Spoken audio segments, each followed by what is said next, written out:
Now at 10, this is Fox 61, Connecticut's news station. Good evening. I'm Alexa Farrell. Thanks for joining us for the Fox 61 News at 10. A long standoff between heavily armed police and a man wanted for assault is finally over tonight, with that suspect now in custody. This ended at a Shell gas station early this afternoon on the Southington Highway in Rocky Hill. But a witness tells Fox 61 it started this morning at Motel 6 across the street where she was staying. Here's what she told us. This morning around 10 a.m. I was woken up from screaming, and I thought it was just staff or kids playing around, so whatever. I have a sound machine app on this to drown out, but I was woken up. I look out my window and I saw the guy punching the woman. I saw him punch, and they walked back and forth.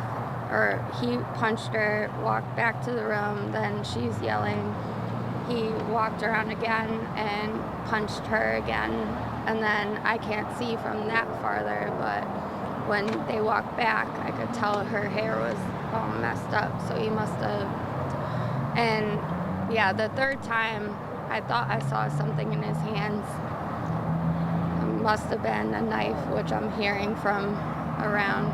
But he had stabbed her multiple times. So they went into the room.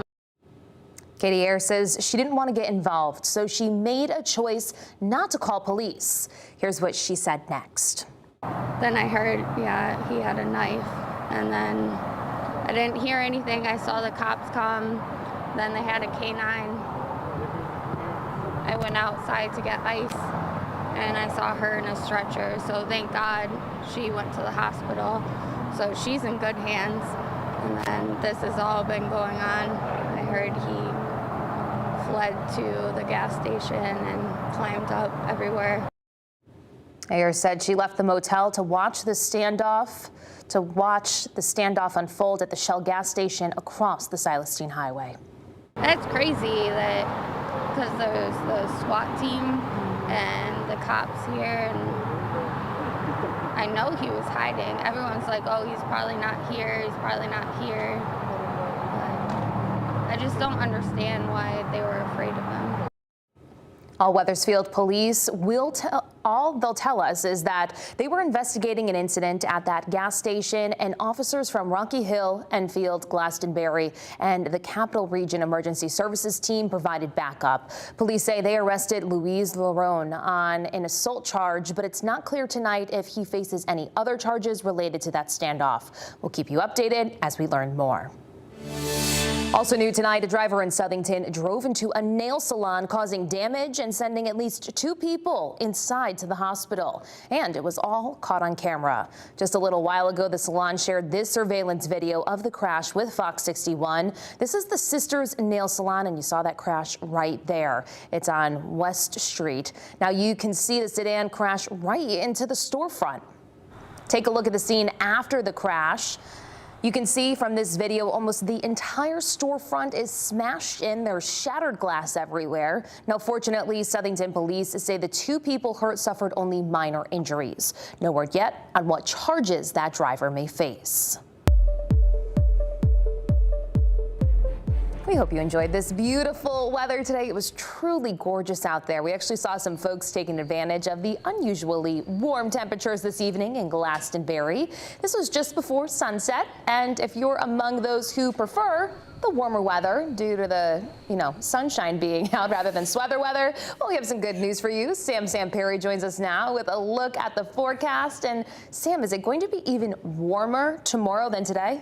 Yes, it is going to be a couple of degrees warmer. I think we have a good chance of breaking a record. And by the way, if we have quiet weather, I could talk about some meteor showers. Yeah, we have the Orion meteor shower going on tonight. It peaks really after midnight, up to 10 to 20 meters per hour. So that happens about 1, 2, 3 in the morning. It's a clear night. A lot of great stargazers out there. So temperatures right now are in the 40s and lower 50s, and we have a front coming in from the north and west. This front really is just going to just reinforce the dry, warm air, and just a few clouds around overnight into early tomorrow morning. So overnight, we'll mainly have a clear sky with the viewing of those meteor showers. Temperatures will be in the 40s, will not be as cool as it has been. Otherwise, tomorrow, get ready for a very warm day. High temperatures tomorrow will be in the 70s along the shoreline. This is a summer day forecast, and highs by tomorrow afternoon will be in the upper 70s to lower 80s, especially right here, the Connecticut River Valley. The record high tomorrow is 82, set back quite a while ago in 1920. I'll be back in a few minutes, and I'll detail, will we hit that warmth? Will we break that record? And what about the rest of the week? When will we have any rain? It's been dry lately. Details in a few minutes. Alexa? Well, no need for a rain jacket if you're going early voting tomorrow, because early voting starts in Connecticut. This is the first general election that Connecticut voters have had this option. Fox 61's political reporter Emma Wolfhorst has everything you need to know about early voting. This year, there is another way to vote. In 2022, voters passed an amendment changing the state constitution to become the 47th state to adopt early voting. Although it's not a new concept, it's certainly new to Connecticut. We wanted to give families the opportunity to balance their work and family and professional commitments. For the general election, voters will have 14 days of early in-person voting from Monday, October 21st through Sunday, November 3rd. This includes 2 full weekends. We're doing everything we can to make it easier and more convenient for you to be able to vote. I want people to have the confidence, though, they can vote and vote on their schedule. Every town will have at least one early voting location, but the secretary says it won't be at your typical polling place. So check your town or the state's website to find your location. Another thing to check, your voter registration status. If you need to re-register or sign up for the first time, you have until Friday, October 18th to do so online or by mail. If not, you can still register in person at your polling location. After you vote, instead of just putting your ballot into the tabulator machine, you'll put it inside an envelope and you'll seal it and sign it and place that in the secure receptacle. And none of those votes will be counted until Election Day. Election officials also want voters to know they can have confidence in the security